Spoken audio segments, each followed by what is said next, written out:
Tensions between the U.S. and Canada have been heating up lately, turning into a full-blown trade battle with both sides hitting each other with new tariffs.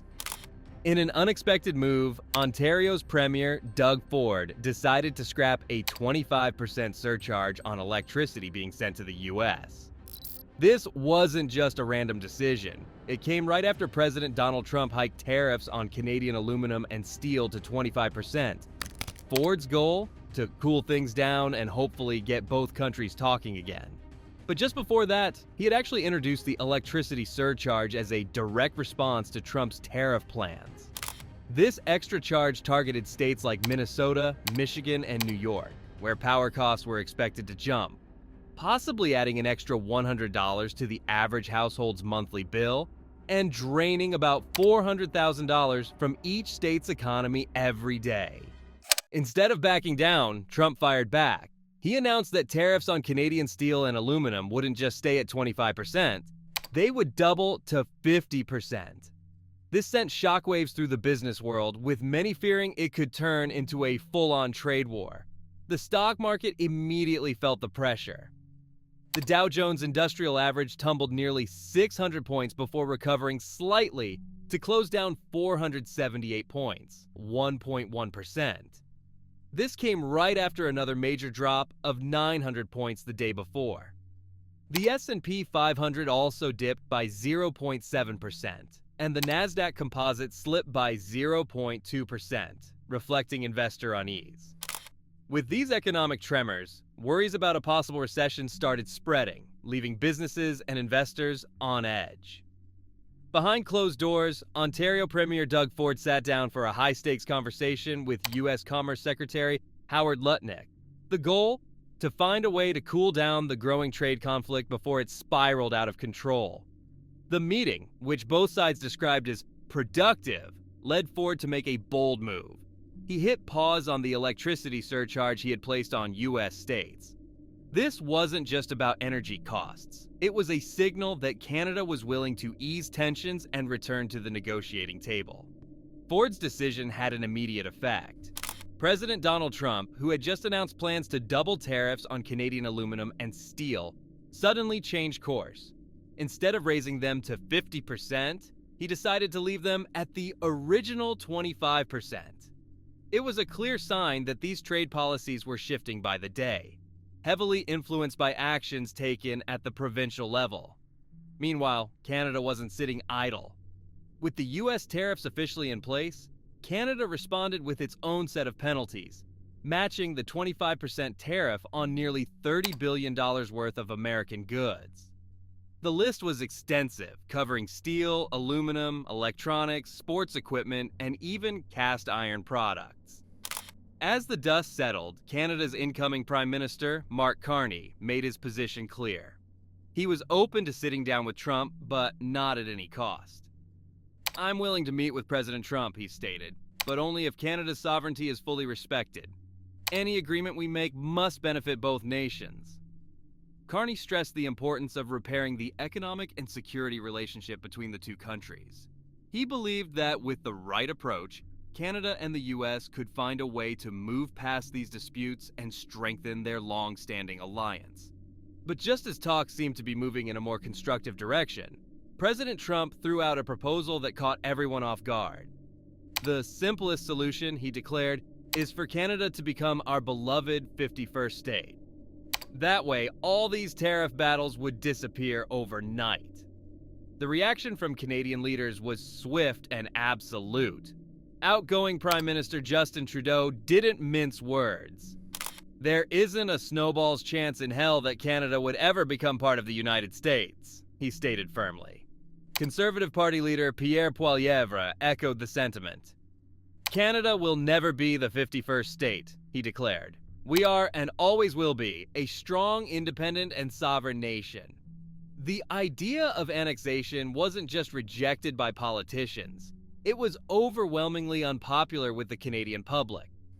Recent polling showed that a staggering 90% of Canadians oppose the notion of joining the U.S., making it clear that this was not up for debate. A wave of patriotism is sweeping across Canada, with people doubling down on their national identity and standing firm against outside pressure. Flags are flying high, and there's a growing push to protect the country's independence, not just at the federal level, but also within individual provinces. British Columbia, in particular, isn't sitting back. Premier David Eby has urged the federal government to introduce a tax on American thermal coal being shipped through BC ports. The goal? To push back against U.S. trade policies under President Donald Trump and, at the same time, align with long-standing environmental concerns. For years, environmental groups like Dogwood BC have been fighting against American coal moving through Canadian ports. They argue that U.S. companies take advantage of BC's infrastructure because they face restrictions on building coal terminals along the west coast of the United States.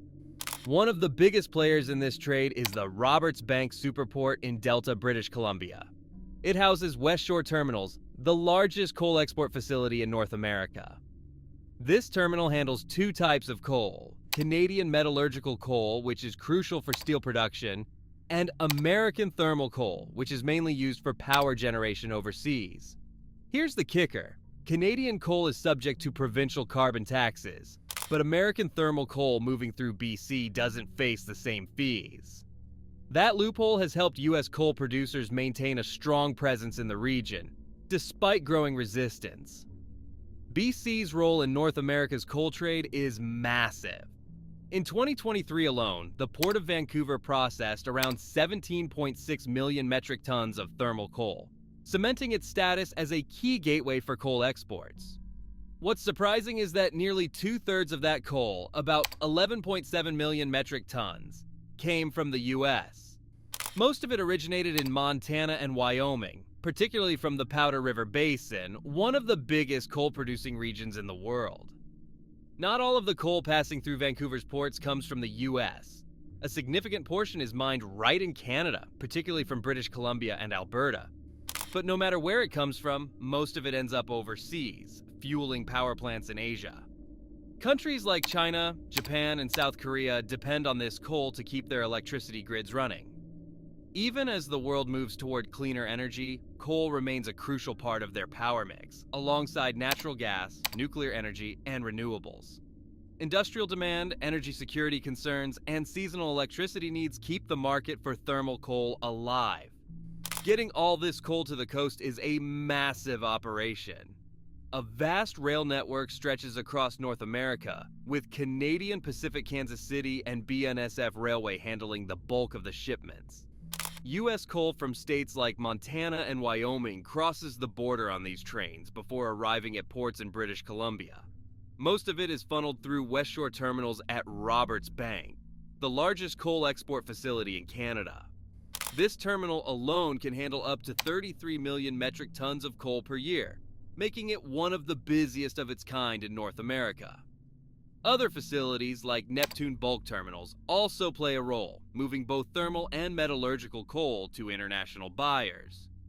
West Shore Terminals has spent years upgrading its infrastructure to boost efficiency and cut down on coal dust emissions, something that has been a major point of concern for local communities and environmental groups.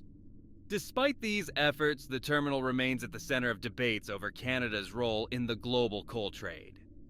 While the federal government has taken steps to push back against U.S. tariffs, individual provinces have been ramping up their own countermeasures, each finding unique ways to apply economic pressure.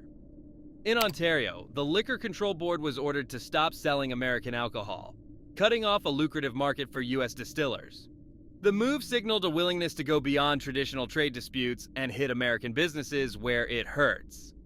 Quebec took a different approach, using its regulatory power to slow down American influence in government contracts. Premier François Legault instructed the Treasury Board to scrutinize all deals involving U.S. suppliers, favoring Canadian or other international companies instead. The province also followed Ontario's lead by pulling American liquor from store shelves. The Société de l'Alcool du Québec, SAQ, made the decision to stop carrying U.S. spirits, further escalating the economic standoff. Canadian provinces have been stepping up their game, finding creative ways to push back against U.S. trade policies while strengthening their own economies. These actions weren't just about retaliation. They were meant to reduce reliance on American goods and reinforce economic independence. At first, Alberta was cautious. As a province with deep trade ties to the U.S., leaders hesitated to take bold action. But Premier Danielle Smith eventually shifted gears, backing a plan to introduce tariffs on American products that could just as easily be sourced from Canada or other international suppliers. Rather than a quick, reactionary move, Alberta took a long-term approach, focusing on building new supply chains to reduce dependence on U.S. imports altogether. British Columbia, on the other hand, took a more targeted approach. Premier David Eby announced that BC's liquor distribution branch would stop purchasing alcohol from Republican-led U.S. states. The move was designed to send a political message without completely disrupting the province's broader trade ties with the United States.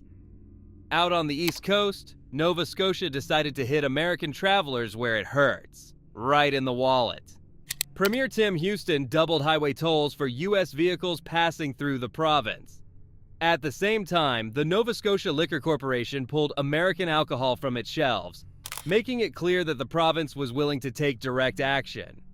Manitoba and Prince Edward Island went even further. Premiers Wab Kinew and Dennis King banned American liquor imports altogether, arguing that local businesses shouldn't have to bear the brunt of an unfair trade war. Their message was simple: Canada's economy comes first. In Yukon, Premier Ranj Pillai followed a similar path, halting all U.S. alcohol imports and reviewing government contracts with American companies. Officials even floated the idea of imposing tolls on U.S. vehicles traveling through the territory, though that plan was temporarily put on hold while negotiations continued. These economic standoffs weren't just making headlines, they were having real consequences. Trade between the U.S. and Canada had always been massive, with $773 billion worth of goods and services exchanged in 2024 alone.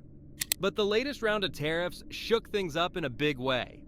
In response to U.S. trade measures, Canada slapped tariffs on roughly $20.7 billion worth of American products, targeting everything from computers and sports gear to industrial materials like cast iron. The effects rippled across industries, causing supply chain disruptions and driving up prices for businesses and consumers on both sides of the border.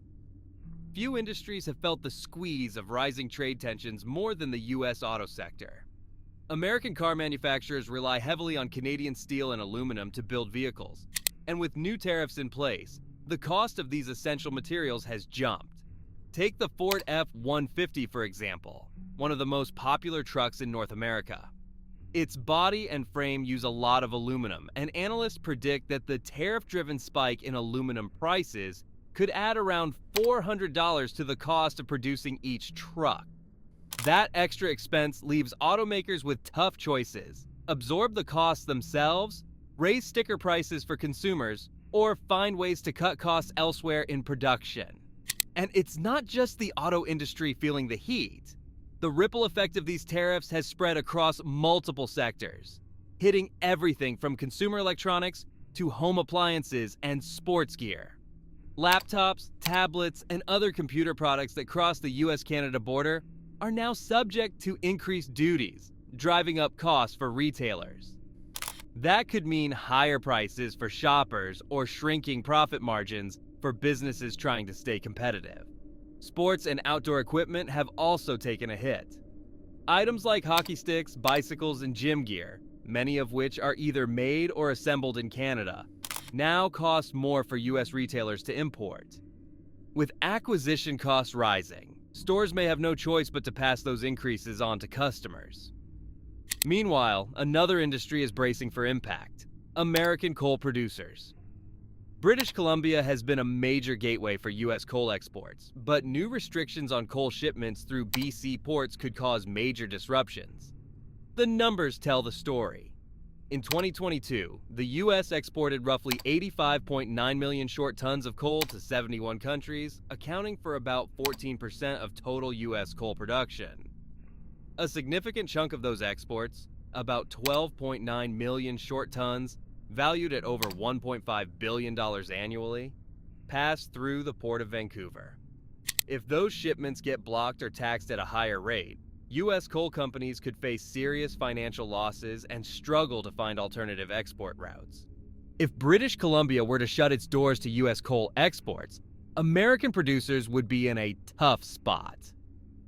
With limited port access on the West Coast, they'd have to find new, more expensive ways to ship coal to Asia.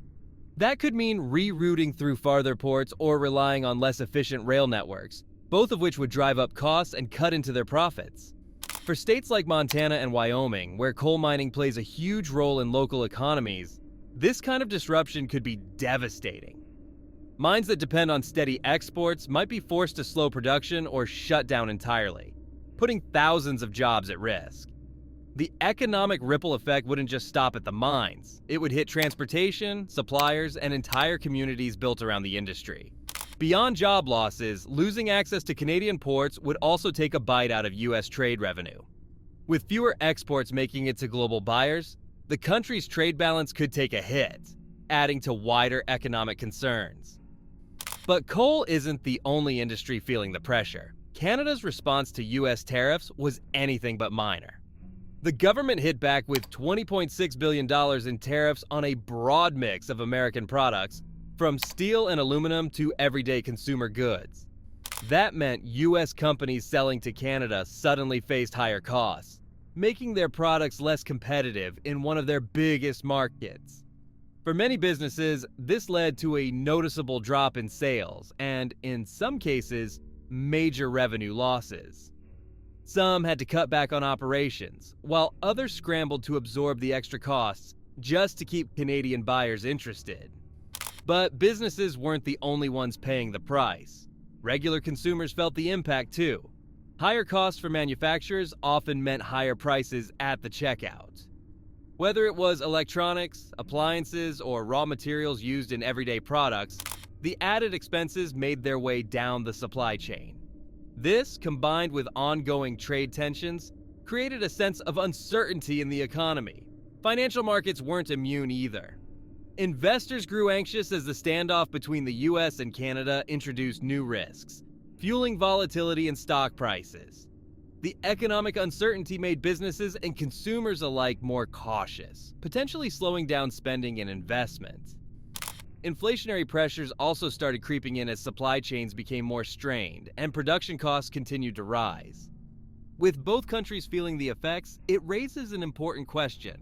How do you think these tariffs are shaping the future of trade between the U.S. and Canada? Drop your thoughts in the comments.